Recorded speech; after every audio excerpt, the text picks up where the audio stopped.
Hi, I'm Analesa Fisher. I play Kendall in the upcoming movie Metal Lords coming to Netflix April 8th. And I am just sitting here with Elias on the Man Cave Chronicles podcast, having a good time.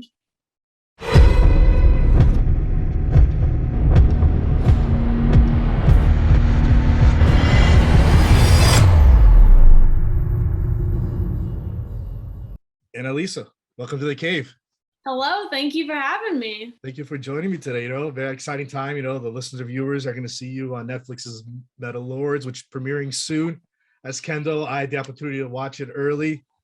If you like that kind of music, it's great. I love it. It was a fun entertainment. Let's just say that. Very true. It is definitely a crazy wild ride. Yeah. How do you feel so far about the film?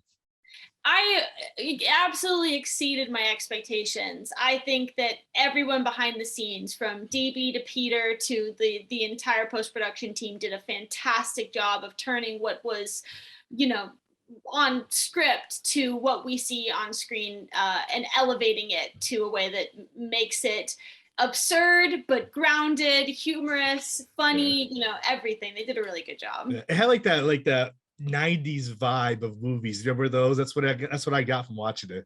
Me too. As soon as that first opening scene happened, I was like, whoa, this is giving me nostalgia vibes that I didn't realize I would get.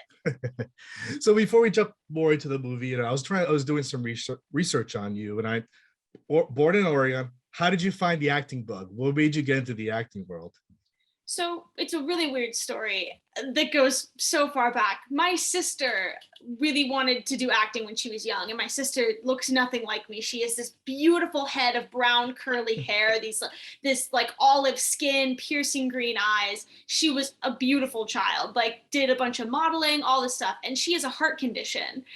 And when she was at one of her appointments one day with her cardiologist said, my sister-in-law is an acting teacher and an agent here in Portland, and got them set up that way. And then obviously as a kid, you do everything your older siblings do. I got into the world from that. And my acting coach then became my agent, who became my voiceover agent, who became a mentor to me, everything for the next 10 years, pretty much. Were there any movies or TV shows or even like somebody that you like to watch and you try to model yourself after and pushed you more into this? I think a lot. There were a lot of shows when I was a kid that I really wanted to be in. That you always think is funny because you're way too young for it at the time. You're like, but maybe I could do it. Teen Wolf is a really good example of that. Yeah. I was obsessed with Teen Wolf as a kid. I really wanted to be a wolf with all those prosthetics and the teeth. And it's funny now because they're doing the reboot movie, and I'm following everything on social media, and all my whole childhood is coming back. But it was shows like that, or weird shows like Scrubs, where you could really see the cast gaining as a family and like growing together, that I really made me think, hey, I really want to do that. That's something that I don't want to just do as a hobby. I want to do forever. By the way, I love the hoverboard in the background and the poster. I love it. One of my favorite movies of all time. Me too. It is my favorite movie of all time. Marty McFly, big fan. That's awesome.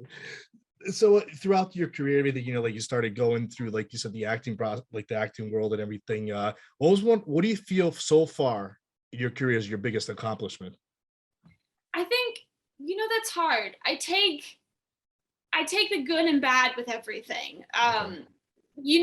For different roles. For example, I always tell people, because people find out that I'm fluent in ASL, and they're like, oh, we'd love to see you at a show or like a movie like Coda, where you're actually getting to like use all that sign language. And it's funny because with Brat TV, with the show that I was on called Crazy Fast, Rowan and Eamon, who were like basically like twins in the show. Eamon was supposed to be deaf, and I was supposed to play the hearing sibling of the deaf kid who was also using sign language and everything to communicate and teach the whole school all this stuff. And it got scrapped somewhere along the process. And I still loved being on that show.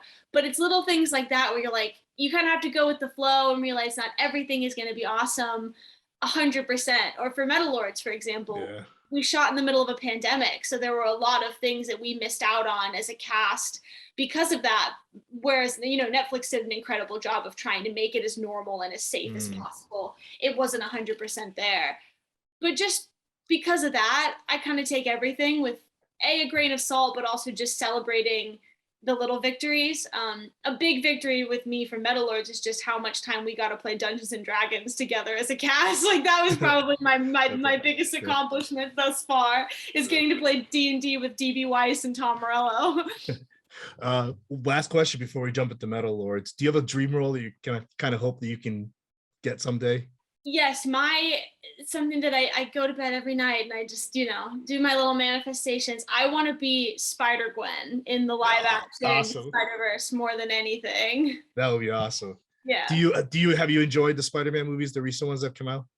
Oh my God, No Way Home, don't even get me started. Screaming, crying, throwing up in the movie theater. I saw it 6 times. And the Spider-Verse movies, I'm a huge Chris and Phil fan.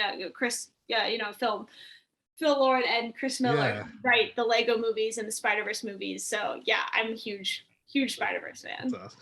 So yeah, let's jump into Metal Lords. How exciting was this role for you, and how did you get approached for it? It was one of those things, you get auditions that come into your email, and every now and then there's always a different reaction, I'll say. When I got the audition for Kendall, the first thing I said to my rep was, there's no way I'm going to get this, but I'll give it a shot. Because I just thought she wasn't like me at all, not even a little bit. But the coolest part that I think about auditioning for her was getting to bring parts of me into it that I don't think that the production team was expecting. When we actually went further along in the process and doing the callbacks and stuff, a lot of the notes that DB gave me even was that he was like, there is a deep-seated insecurity and uncomfortableness that you're bringing to Kendall that we really wanted, that we didn't think we would get. And I think that came from the fact that there was a disconnect between me and her, that every time I stepped into those, pretty dresses and the clothing and everything, I was feeling uncomfortable and not like I was hiding from who I really was. And that's exactly what Kendall is doing the entire movie. So I am very grateful that I got to do that, because like I said, I didn't think that I was right for her at all, but you just go with the flow. So when you got like the script and the description, how did you get ready to play this character? Like, how was she described to you? Yeah, so she was described I think in the original audition, I think it said, if I remember correctly, I have very good memory. It said, Kendall, 17, on the outs of the popular group, incredibly uncomfortable in her own skin.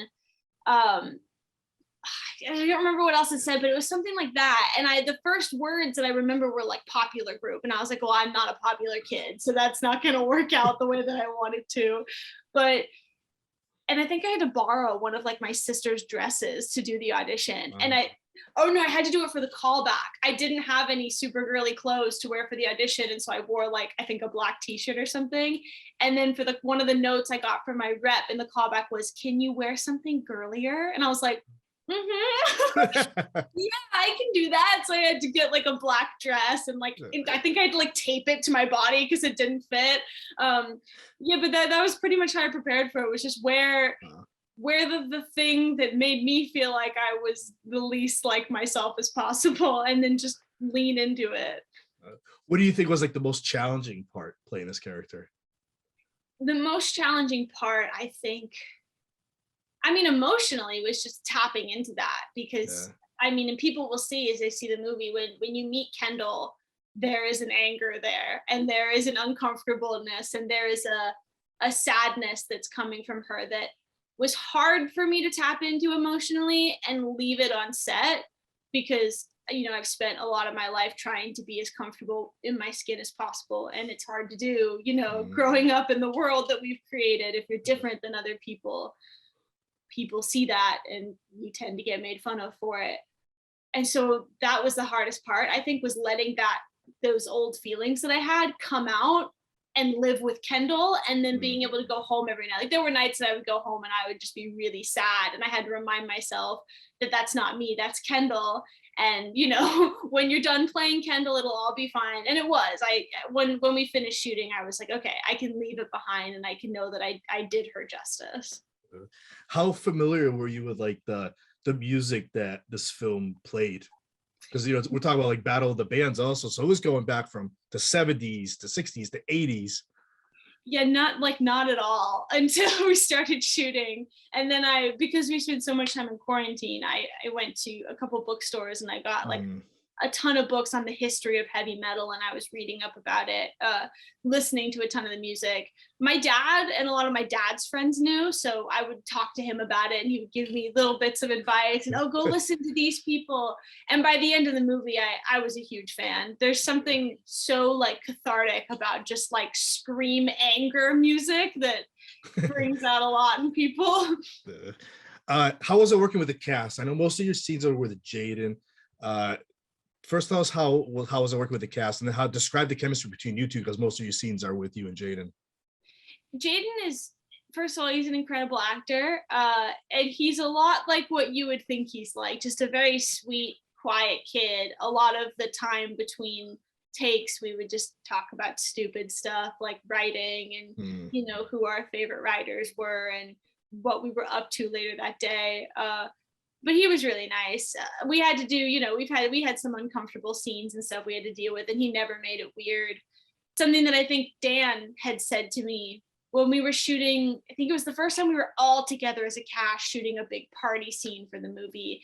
He came into one of our green rooms and he was like, I am so grateful that there is no toxic energy on this set, because he pretty much had cast a bunch of nerds that were just in the, that maybe weren't all playing nerds, but everybody was just super into talking about D&D and comics, and nobody cared about anything superficial. So I was really grateful for that as well. What would you say your favorite scene of the movie was? My favorite scene of the movie, any scene that Hunter and his dad are in, are my favorite scenes. I think because I wasn't there obviously shooting any of the one-on-one scenes between Brett and Adrian, but I was texting, because after we got to watch it, I was texting Adrian and I was like, I want to cosplay as Hunter for Halloween now. He might be my new favorite person in the world, because the anger between those two characters was one of the funniest things that I've seen in a long time. What was your thoughts after you watched the whole film put together and you watched it? I just thought they did such an incredible job of really getting, they say it in the movie, but you don't really think about it until after you're done watching the movie, how real this quote that they threw in was, where I think it's Hunter, or Adrian's character Hunter, who says it, that, metal is all about truth to power. And so much of the movie was just like, you can't care what other people think about you, or what weird stuff you have going on, or what anger or baggage you're holding on to. You got to just live life, and you got to live it to the fullest extent you possibly can, and be the weirdest self that you can, because life is too short to do it. And I think that they did a great job of portraying that through metal being the like, awesome. We're not sure about metal music. So Metal Lords, April 8th, Friday. What's next for you now? Any other projects that you're allowed to tell us about? So I have some stuff coming out. I'm under pretty hard NDA. Hello. I'm under pretty hard NDA about that I can't talk about yet, but I am doing a ton of writing. Something that gave me the opportunity through the pandemic and shooting Metal Lords and being in quarantine was I started writing books, and I came out of quarantine with 3 completely finished books. That's awesome. That I'm really excited about, and hope to soon turn into like a series either on Netflix or something. So great. We'll see. Lastly, how can the viewers and listeners find you on social media? Yeah, I think I'm the only human on this planet with my name spelled the way that it is. So if you just Google search Analesa Fisher, that's my handle on everything. TikTok, Instagram, Twitter. It's just at Analesa Fisher. I mean, this was great. Thank you for coming on the show and giving me a few minutes today. Yeah, thank you so much for having me. I had a great time.